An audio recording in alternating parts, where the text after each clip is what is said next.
Welcome, everybody. Glad you are here. My name is Rayna Phillips, so I will be doing the session today. Before we get started, as you can see on the screen, our session is being sponsored by the Learning Guild.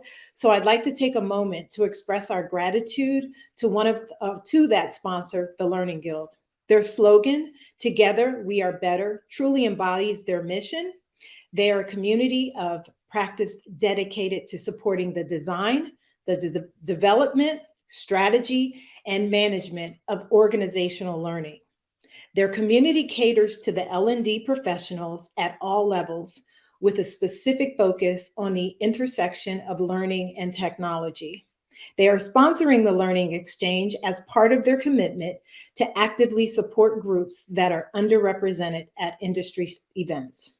We are truly grateful for their support and shared commitment to diversity and inclusion in the learning and development industry. Thank you, Learning Guild, for all you do. All right, so with that being said, I just want to also let everyone know that I am wearing a white shirt, a blue scarf, white pearls. My skin is, I guess, cocoa brown. I'm wearing gold glasses and my hair is dark brown. All right. All right. Well, welcome, everybody. Glad you guys are here. If we can pull up the next slide, please. I want you to take a moment and read this. Every human being should be able to say what they want to say. Their fears should not limit them. I am an instructor at the National Cryptologic University. We're under the Department of Defense, and I teach public speaking. It's actually called briefing skills, but it is a public speaking class. And a lot of times when I get students that come into this class, they have a fear of, public speaking, and sometimes it can be debilitating. And that's one of my goals when as an instructor. I really want to make people feel comfortable in their communication skills. I was in another session earlier and one of the speakers said, story time. And I was like, perfect. That's what I'm going to say, because I have a story for just for this slide. Back in 1987, I was a senior in college and I went back to my high school to substitute teach. And when I was in the teacher's lounge, I had a teacher come up to me and ask, are you new here? Now, mind you, the teacher did not look like me. Obviously, she hadn't been on my journey or any, wasn't familiar with who I was or anything. And I told her my name. She asked me what college I'd gone to or was going to and what my major was. So I told her, the name of the college, and I told her my major was communications and journalism. And she looked at me with this snarled look, kind of turned her nose up and rolled her eyes and said, sounds like a football player's major to me, turned around and walked away.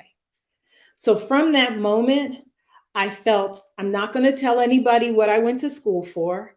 I'm not going to speak out. I'm not going to be vocal about some things.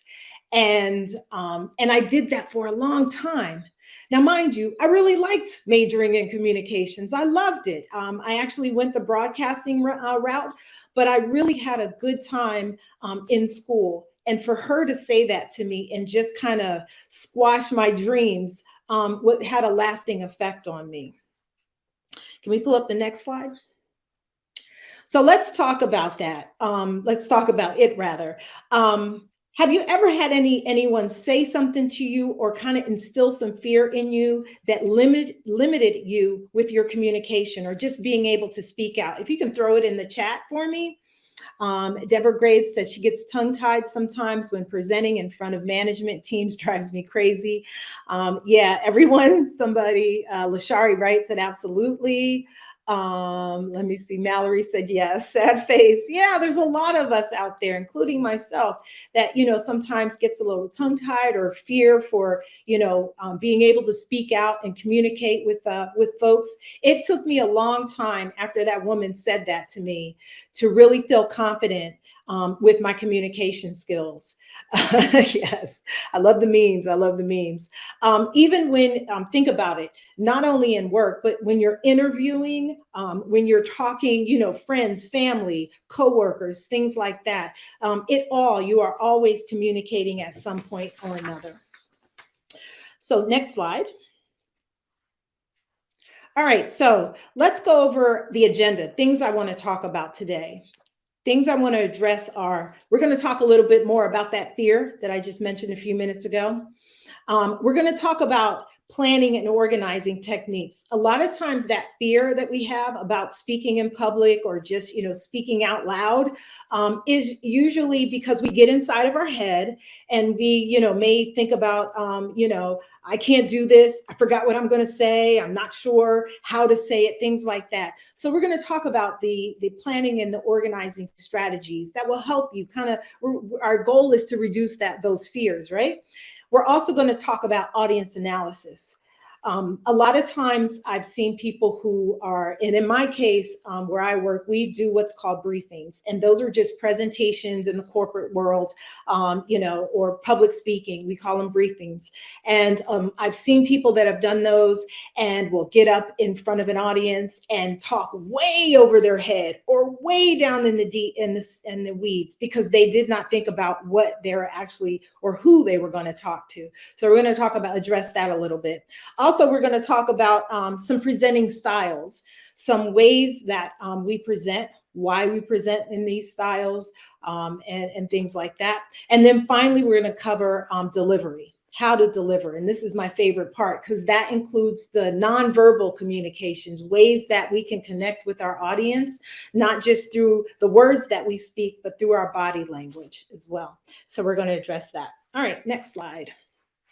Okay, so we're going to get this right on out the way at the beginning. What is communication? This is from the Oxford Dictionary definition. It's imparting or exchanging of information or news. The way of sending it, it's either through phone lines or computers, that new technology. But the way we're talking about it today is this voice, the voice that we have, the way that we communicate and get information from one person to another. All right. All right. Next slide. And I see the chat going on. I'm going to stop for a second and kind of lead. Excited to learn about presenting styles. Anyone else have a fear of public speaking? I'd say I used to have a fear, but now I have a growing confidence. Excellent. I think that's Zara. And Tiedra, I'd say I used to have a fear. Okay. Yeah, I love the confidence. Love the confidence. I love hearing that. So we're going to start out with the fear of it all. So this number, 74%, this is the percentage of people that have some type of fear when they address an audience. And although that number is large and huge, there are some people within that number that have a debilitating fear of standing in front of an audience. They can't. I had a student one time tell me that they'd rather have a root canal without Novocaine than do public speaking. I said, we're not going down that route. We are not going down that route. We are going to help you get through this fear. We're not doing any root canals in the class or anything. So, but they did fine. A lot of times with that fear comes that internal dialogue. One of the things I always tell my students, you can usually tell when somebody is inside of their head. I'll tell them, stay out of your head, because we can be the worst sabotagers to ourselves and talk ourselves out of our greatness over and over and over again. I like to say, take on that challenge. Take on the challenge of doing public speaking, and take that challenge and punch it in the face, right? We're going to go for what we are not used to doing. We're going to step outside of the box and we're going to be great at it. All right, next slide. So let's try to figure out where this fear comes from, right? Why do we have this fear? We're going to identify where it comes from. There could be a time where in elementary school, junior high, you had to stand in front of the class and give a speech, and you're scared, and the class may have laughed at you because you mispronounced the word, or maybe your teacher said something to you that was, using unkind words and instilled that fear. These are all things that can make you, it can really follow you through childhood into adulthood and make the ability for you to communicate just that much more difficult. In addition, there are times, and I know I can speak in the Black community for our parents who, when you know better, you do better. From our grandparents, back in the day, they may have told us as children, shut your mouth, don't say anything, or if you try to speak up and say something, go over there. I don't want to hear from you, things like that. And that really stays with us as we go on journey in life. I think sometimes we tend to think that, something like that will stay in its own compartment. It will not, bleed over into other areas in our lives. Things that impact us in childhood definitely follow us through life. So hearing an adult tell you as a child to be quiet, or having someone laugh at you when you're trying to speak, and if you have some type of speech impediment or things like that, it can be impactful to you and follow you throughout your life. But we are here today to make that change. Yes, we are. So you identify that fear, right? You find out what the real cause of that fear is. And if you figure it out, something happened when I was younger in school, something, a grandparent said something, then you basically take that fear and you press through it. And when it comes to fear, that's when I said you want to take that challenge and punch it in the face. You want to step outside of the box, because you are the subject matter expert in whatever you are going to talk about, right? Let's say for work, you are going to address a project that you're working on, or let's say you're going for a job interview and you are the best candidate for that job. There should not be any fear that's going to hinder you to express what you need to say, right? So that's the first thing right there. All right, next slide. All right, so overcoming that fear, what should you do? Well, you're going to practice until you feel confident. So even getting ready for this presentation, I had someone help me and coach me through it.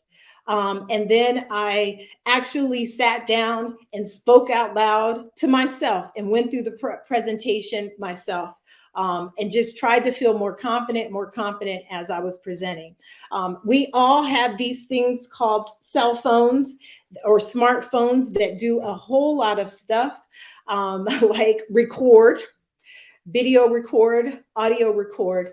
So if you ever need have a desire to see and hear what you sound like, prop this up on a little stand, on a book or something like that, and record yourself, and then play it back. And then you can figure out what things that you can work on to improve, revise, do things like that. Next, relax and give yourself positive self-talk. Because again, we can get so far in our heads that we can talk ourselves out of anything. Try to relax. If that means, a couple of deep breaths, whatever you need to do. But we need to tell ourselves, first of all, we need to give ourselves grace. Second of all, we need to tell ourselves that we got this. All right. Engage in your audience. Eye contact is part of that nonverbal communication. I've had people say, I don't like looking at people, or I feel weird because I'm virtual and all I'm looking at is that little camera right there. I say, if you want your information to be as impactful as you can, then you have to engage with the audience one way or another. And I tell them, when it comes to this virtual world, stare at that camera like it's $1 million diamond, right? That's the way you're going to really think about, your audience is saying, wow, they're looking at me. Wow, I'm leaning in to hear more of what they're saying, because you as a speaker are looking at that camera like it's $1 million diamond. And then finally, speak clearly and passionately, right? Because if it's something that you are trying to convey to your audience, we want to know as the audience that you're interested in it, you're enthusiastic about it, and you are trying to convey that energy over to us. So again, everything that we do as speakers, the audience can feel that energy and receive it as well. All right, next slide. So what is it that you may do to kind of reduce your fears? Maybe make yourself feel better about speaking in public. I saw a few people saying that they were, yeah, what is it that you may do to reduce your fears? Thank you, Tiedra. Yeah, what is it that you do? Throw that in the chat. I use that tip. Positive self-talk, good book. What you say when you say breathing. Okay. Yep. Yep. Anything else? Okay, let's see. Practice. Yep. I tell myself every morning that I belong here, and that gives me that fire. Yes, I love that. I love that. Visualize delivering the presentation the night before. Absolutely. Anything that can get you through it. Your way of feeling better or reducing those fears may not be the same thing that I do. So whatever it is, I think the biggest thing is that we need to give ourselves grace to and let us know that we are humans. There will be mistakes done. If it's a mistake, you fall, you get up, you brush yourself off, and you keep it moving. All right. All right, good. Next slide. Thank you for the answer. Audience participation. Yes, I love it. Love it. So, again, those deep breathings can help calm us down. And also the ways of breathing while we're speaking. So right now I have Invisalign in, and it is driving me bananas because I feel like I'm not enunciating my words properly, but I must wear it. My dentist said that I have to. So there's ways that in order to make sure people are able to hear you and you are commanding the room, you want to breathe out slowly when talking so your voice is heard, right? It ensures that enough breathing, you have enough breath for each sentence. I had a student one time who was doing a presentation, and as he was speaking, he didn't even realize he was doing this. He would talk and then talk, and had no idea. So by the time he was done, I said, let me ask you a question. Is your mouth really dry? Do you feel like you have cotton mouth? And he said, yeah. I said, what you're doing is you are taking these deep breaths between each sentence. I said, try to like pace it out. Don't have these, he didn't even realize he was doing it. But we went over it again. We said, we're going to try it again. I want you to walk through it and just breathe through your sentence, breathe through your sentence. So that kind of helped him. But yeah, when we get inside of our head, our body does something completely different, right? We could tell ourselves we're going to do bad. We're going to do bad. Our heart rate starts picking up. Our breathing becomes labored. Maybe our joints get stiff. We start to tense up, things like that. That's why these breathing exercises and really trying to get control of your mind and tell your mind, I've got this. I've got this. Give yourself that grace so you are relaxed and you can give the best presentation possible. And also controlling your breathing will project your voice better, right? So if you're able to control your breathing, you're able to, again, command the room. So if I was trying to breathe really hard while doesn't sound right, right? Sounds like I'm about to have a stroke or something. So we don't want that to happen. All right, next slide. All right. So now let's get into the planning and the organizing. Remember, I was talking about some of the techniques and tips that will help you kind of stay out of your head with the, I can't remember what I'm going to say. I lost my train of thoughts, things like that. So here is what we call, and this is what I teach in my class, the 6-step approach, right? So these are 6 steps you want to keep in mind when you are planning out any type of public speaking. If you're getting in front of an audience, if you are doing a presentation at work, talking about your, project you're working on or something like that. First of all, you want to establish your objectives. Why are you here? What do you want the audience to do? What do you want them to walk away with, right? So think about that. If you're working on a project, maybe you're trying to persuade them to give you more money so you can continue the project, but you want to establish those objectives. Next, you want to analyze the audience. We're going to talk a little bit more a little later about that, but you want to find out who the audience is and why are they here. If you are talking about quantitative analysis to 5th graders, I mean, some of them may know what you're talking about. We've got some smart kids out there, but for the most part, they probably don't know what you're talking about. So you want to make sure whatever you're talking about, the audience will be able to follow you, right? So that audience analysis is huge. Also, make a plan. There is and I'm going to show you outline I did for this particular briefing. But make an outline, write down what you want to do. What do you, who the audience is, what your objectives are. All these things you want to make sure you write out. Gather resource materials. If you're going to use slides, if you're going to use data, Excel spreadsheets, handouts, links, to other websites, things like that. Get that in your plan as well. And then make an effective delivery. That's that body language, the way of connecting with the audience. Because if you're standing here sloped over like this, trying to talk to your audience, I'm not sure if that's really going to be an effective delivery on your part. And then finally, practice, practice, practice. I have another story time. I had a business trip that I needed to go to. A coworker was supposed to go to Fort Walton Beach, Florida. Sounds amazing, right? And he said, Rayna, I can't do it. I need you to do this presentation for me. And the guy knew it backwards, forwards, was real familiar with the presentation. I wasn't. But I said, okay, because I thought, oh my God, a trip to Fort Walton Beach, Florida. It sounds amazing. I'm going to go. Yes. So the whole time I had like maybe 2 weeks before I was going to fly out. I could have sat down with him at any time, gone through the slides, got all the information. What do you want me to say on this slide? What do you want me to say on this slide? And I didn't do that. What did I choose to do? Sit at my desk, and inside of my head, I practice. So what happened when I got down to Fort Walton Beach? I literally, we were in a conference room, like in a hotel. You know how they open the doors or the walls out. So there must have been like 150 people there. So I'm standing on stage. I'm looking behind me at the slides behind me, and I'm literally reading the slides. Now, let me just say this. If a speaker needs to read their slides to an audience of people who most likely know how to read, there's a problem. Okay? The slides should not be your crutch. They should be your support. So what did I do? I kept reading the slides, kept reading the slides. I knew I was doing the wrong thing, and I got so overwhelmed that I blacked out. I didn't faint.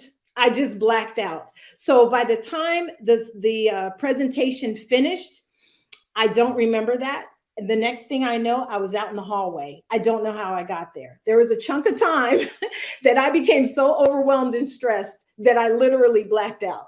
So I always tell my students, I tell that story, don't be Rayna, don't do that. Practice. If you have an opportunity to pull a coworker aside or your boss or a friend, spouse, do it. Do not try to just wing it on the top of your head. I think I got this, and go out there. You don't want to do a Rayna. All right.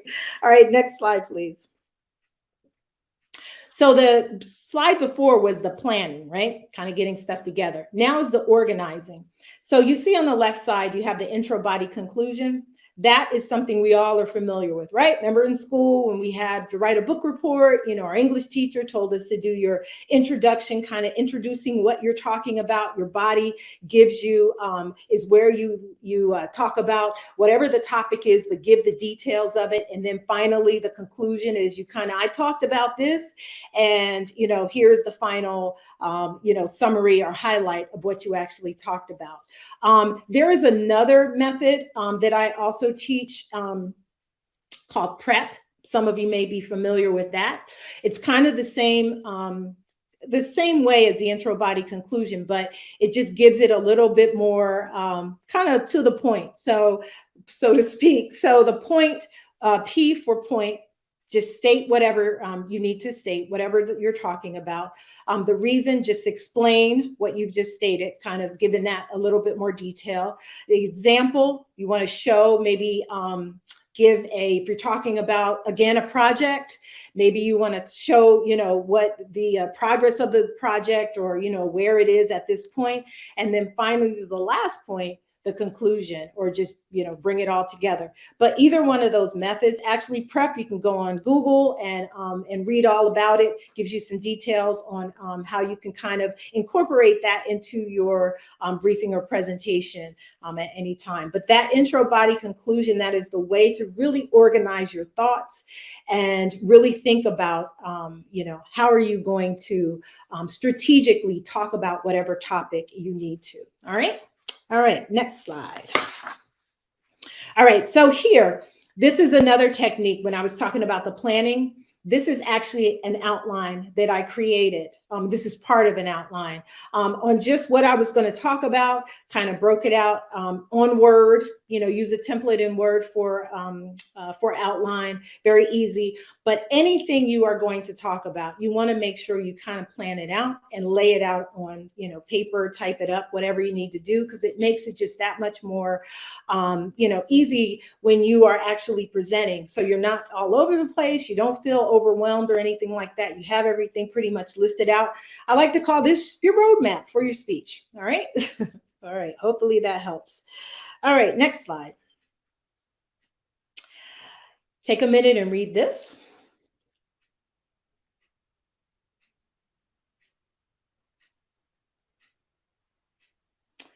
So I really like this quote. This is from Tony Robbins. To effectively communicate, we must realize that we are all different in the way we perceive the world and use this understanding as a guide to our communication with others. I really wish that a lot of people, especially in this day and this time, really take heed to this quote. I love this quote because we all are different in our communication skills. And, if we just understood that a little bit more, I think this world would be just a much better place. So I love that quote. All right, next slide.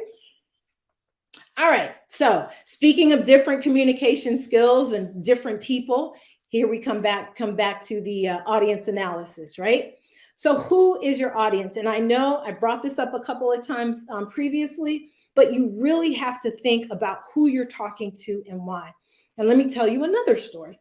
I used to, my previous position before I was started teaching, this is at the same agency I've been working at, but I worked in an area where it was all the IT people, right? All the technology, computer folks.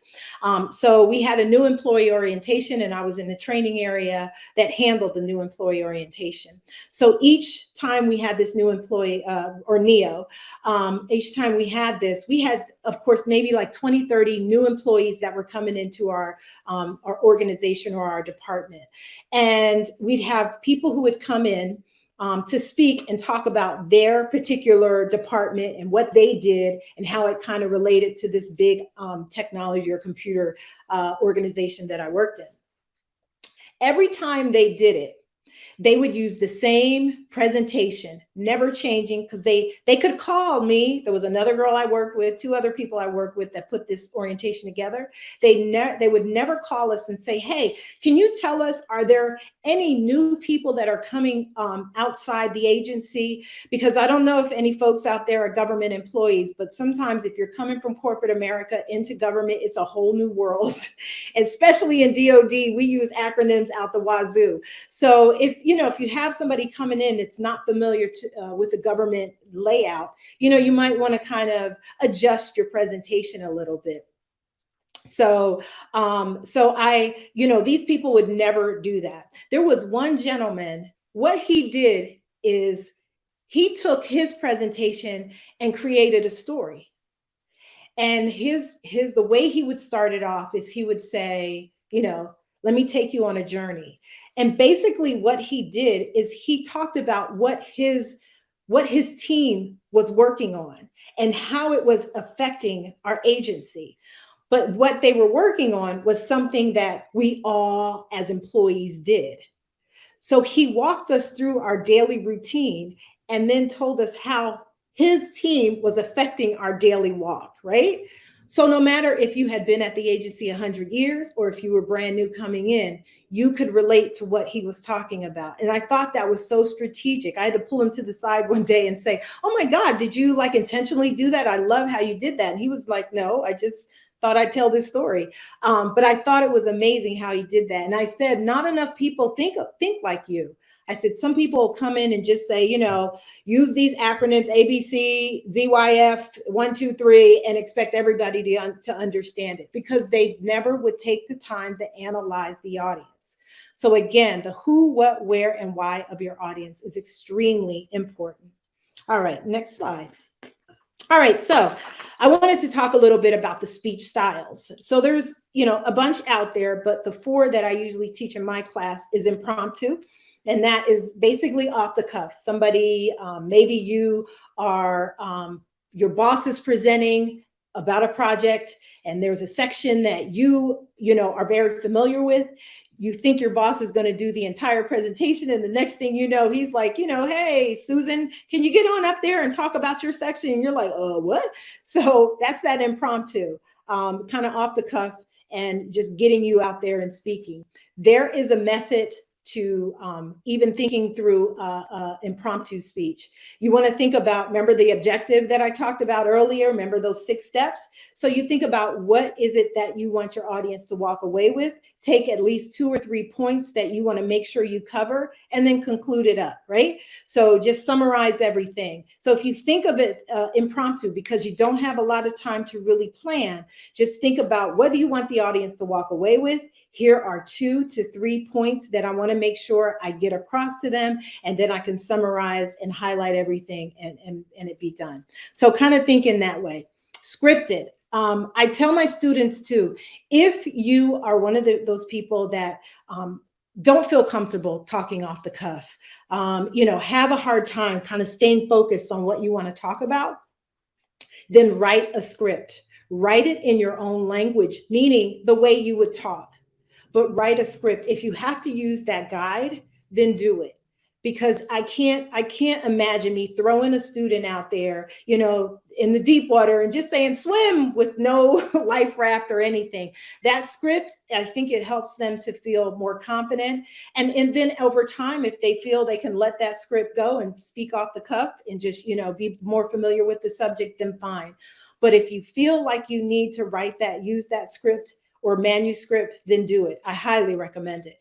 Informational, that's probably the ones that one of the types of speeches that we give that we're most familiar with, right? It's a overview, a general overview. It's kind of something to get people familiar with something. You're not trying to teach anybody anything. You're not trying to influence or persuade someone for something. You're just trying to inform them about whatever the topic is. And then finally, persuasion. That's the one we probably most use, because of course, when we do job interviews, we're trying to persuade them to pick us. We're the best person for that job. Or, if you work in budget and finance, maybe you're trying to get, more money for whatever you're working for. Or work, whatever the topic is, or whatever you're trying to get. Again, that's that persuasive. Of course, we see it a lot with politicians. They are always trying to persuade either potential constituents to vote for them. So we see that type of style a lot. But these are like the 4 main ones that I usually cover. I know there's other ones out there, but these are just a few that I am very familiar with, because these are the ones I actually cover. All right, next slide. All right, so this is that delivery. This is the part I love, because I love the body language. I love the nonverbal communication. So with delivery, you want to speak clearly. I mentioned that a little bit earlier, that speak clear and passionately. You want to make sure that your audience can hear you. You want to make sure that you can enunciate words. You want to make sure that that they're able to hear you. There is a trick that I use with my students. If you are a fast talker, and I know some people that can just go run through words. A lot of times when you're fast talking, you're also not enunciating words correctly or all the way through. So the audience or people you're talking to are missing some of what you're trying to say. So what I have done is I give them tongue twisters. And I'm going to throw one in the chat right now. Let's see. I'm going to throw a tongue twister in here. There's a million of them out here, but there's one. This is one that says, can you can a can as a canner can a can.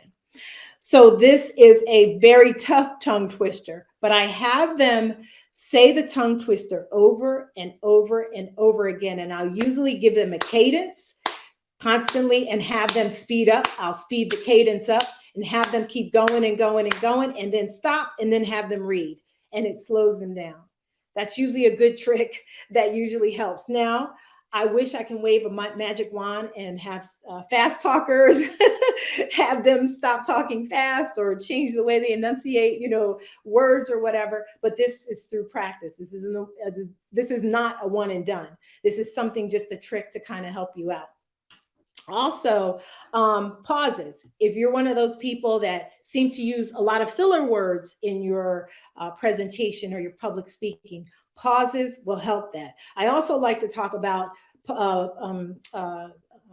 filler words are, I want to say they're not bad because I'm reading a book now called Literally Dude by Valerie Friedland. And she talks a lot about just words in general. She's a professor. And she was saying how, filler words are not as bad as we have been told they are. The reason we use filler words is because it's our brain thing. It's a brain thing.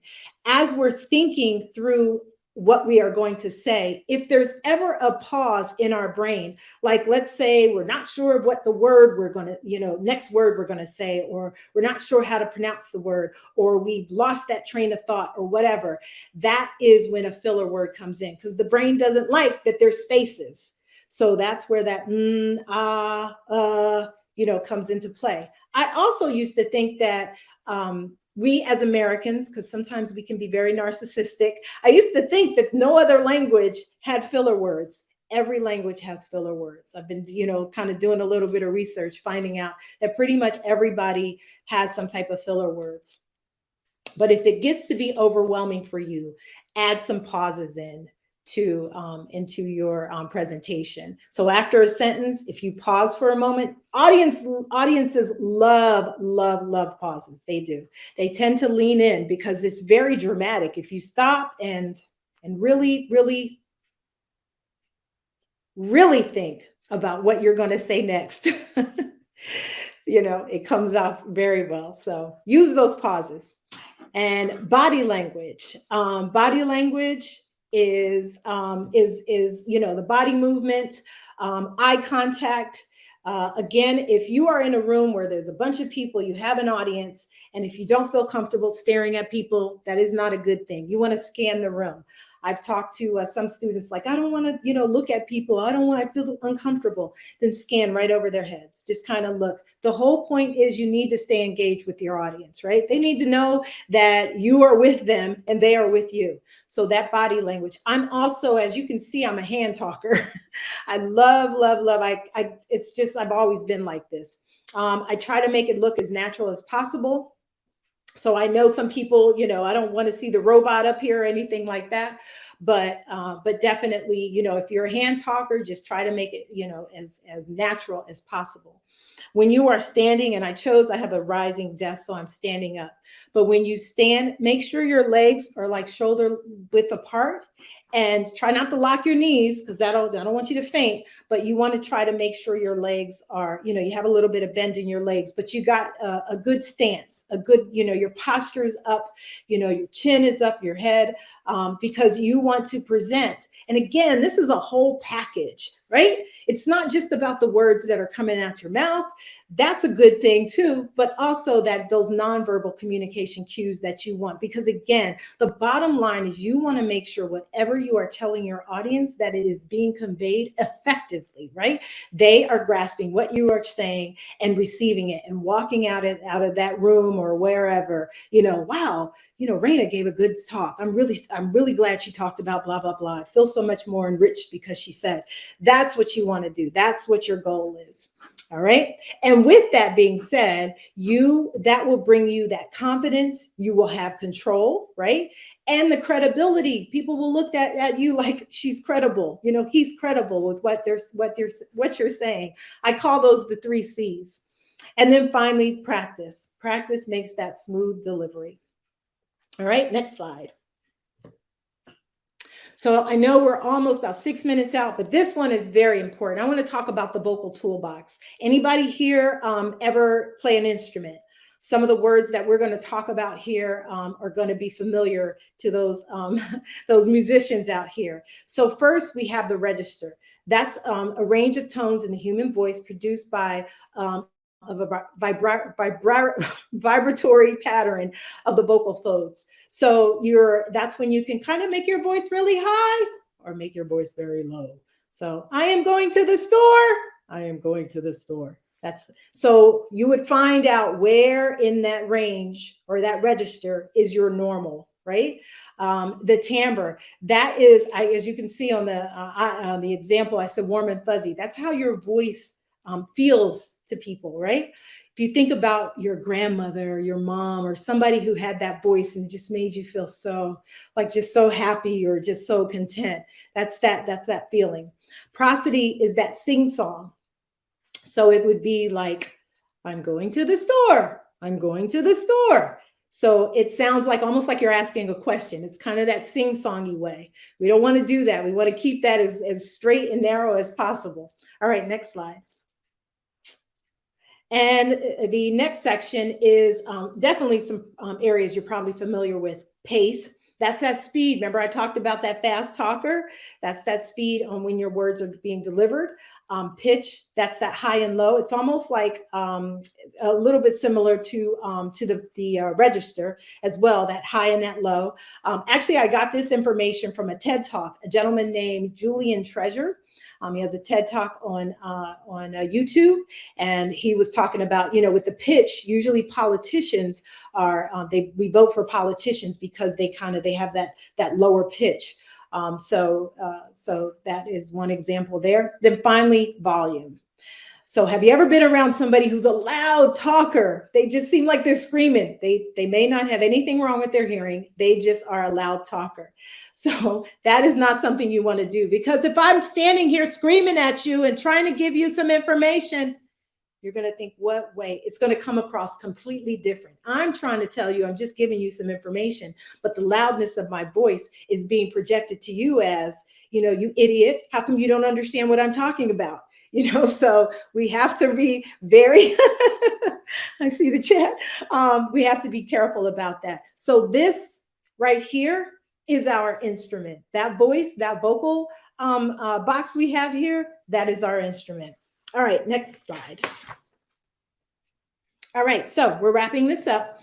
Things you want to focus on giving your best speech. You want to remember your body language. You want to remember whatever your content, your topic is. You want to make sure you practice and rehearse.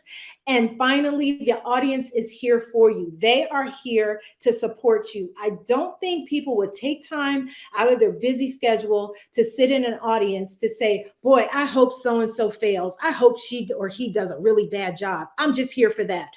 We are too busy and got too much stuff to do. Most likely you are talking about something that people want to hear. So, excuse me, just remember the audience is here for you. All right, next slide. And finally, when you are closing your presentation, close with something strong that has your audience walk away with some memorable information. Next slide. Limitations are not an option, so speak up. My name is Rayna Phillips, and it has been my absolute pleasure to talk to you about how to speak effectively. Thank you.